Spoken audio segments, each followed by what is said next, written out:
Bonjour à toutes et à tous et bienvenue dans ce nouveau rendez-vous Deep Check. On est très heureux de vous retrouver dans la ville de Bordeaux.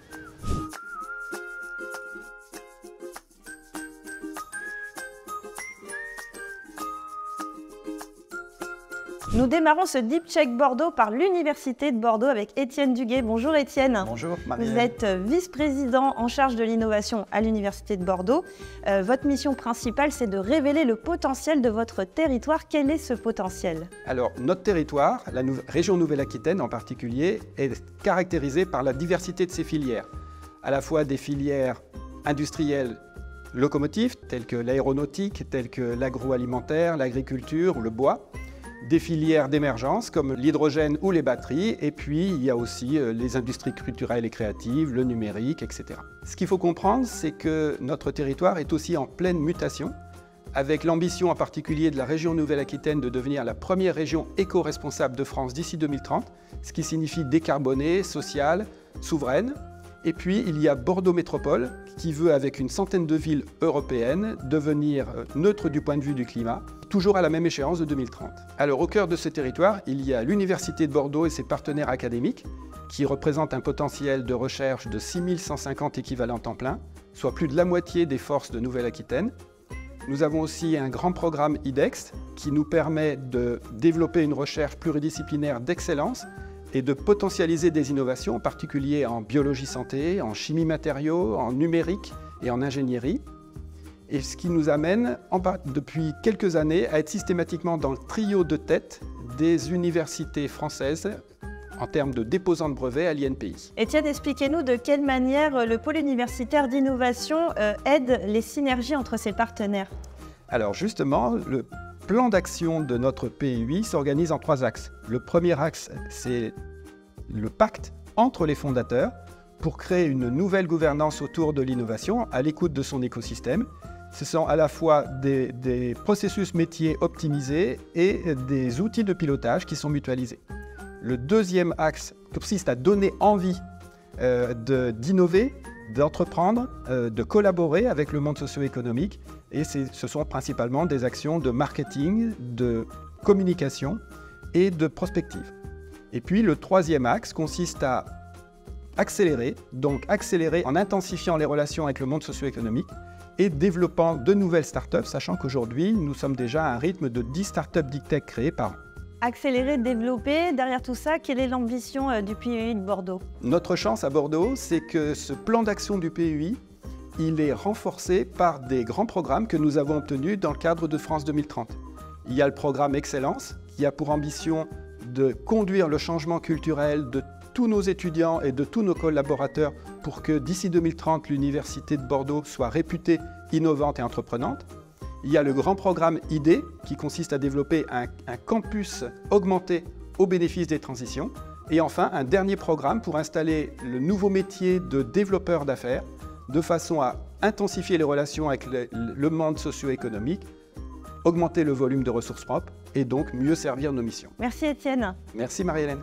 Et vous, je vous invite à me suivre, on va checker la Deep Tech bordelaise ensemble.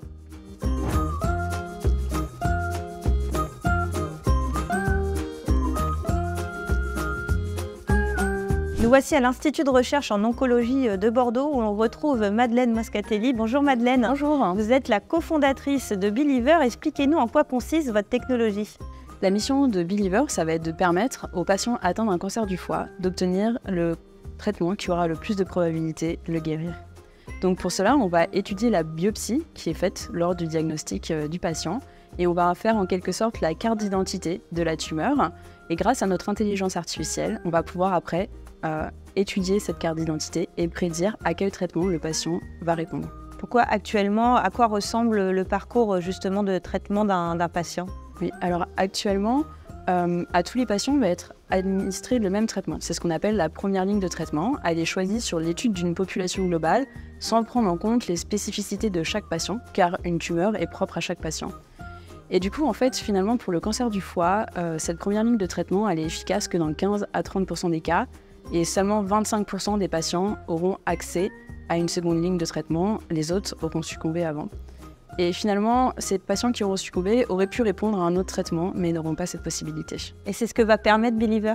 Exactement, donc on va offrir un test aux oncologues qui va leur permettre de choisir quel va être le traitement le plus adapté pour chacun des patients. Donc c'est une façon d'amener la médecine de précision à chaque patient très facilement. Et où en est le développement de la start-up ? On est en train de réaliser la fin de notre preuve de concept. Donc on a étudié près d'une centaine de patients, ce qui nous a permis de discriminer entre la réussite d'une première ligne de traitement, qui est une immunothérapie, et une seconde ligne de traitement, une chimiothérapie.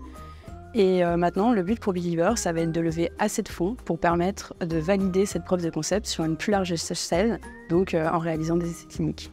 Merci beaucoup Madeleine. Merci.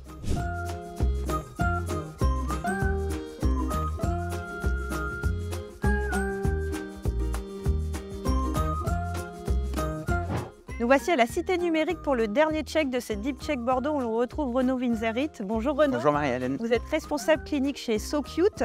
Votre pathologie vise à détecter pour traitement une maladie, la MASH. Quelle est cette pathologie ? Donc la MASH, c'est une maladie du foie qu'on connaît aussi sous le nom de maladie du soda ou maladie du foie gras qui évolue en parallèle de l'épidémie mondiale d'obésité. Cette maladie est la conséquence directe de la malbouffe et de l'augmentation alarmante de la sédentarité qui impacte en fait toutes les régions de la planète. On estime qu'un quart de la population a ou développera cette maladie. La MASH se caractérise par un foie gras inflammé avec une présence plus ou moins marquée de fibrose. L'organe souffre, mais cette maladie est asymptomatique. Et si on ne fait rien, son évolution naturelle entraîne des complications graves comme la cirrhose non-alcoolique ou le cancer. Le diagnostic précoce de cette maladie est donc crucial, en particulier avec l'arrivée des nouveaux traitements pharmaceuticaux. Alors en quoi SoCute est innovant et qu'est-ce que ça va changer pour le patient ? Donc, l'examen de référence pour le diagnostic de cette pathologie est la biopsie hépatique qu'on remplace par une biopsie numérique à partir d'images IRM. Nous avons développé une solution technologique unique qui permet de quantifier de façon non invisible en 3 dimensions la présence de gras, mais plus important encore, la présence et la sévérité de fibrose à l'intérieur du foie, permettant un diagnostic plus rapide, plus précoce et sans douleur pour le patient de la MASH et d'en faire son suivi. Où en est le développement de la société ? Notre but est de remplacer la biopsie traditionnelle et de devenir l'examen de référence pour le diagnostic de la MASH, mais aussi pour son suivi. Nos premiers marchés sont les États-Unis et l'Europe, et nous prévoyons une première commercialisation dans ces 2 régions en 2026. Merci beaucoup Renaud. Merci Marie-Hélène. C'est la fin de ce Deep Check consacré à la ville de Bordeaux. On vous dit à très bientôt.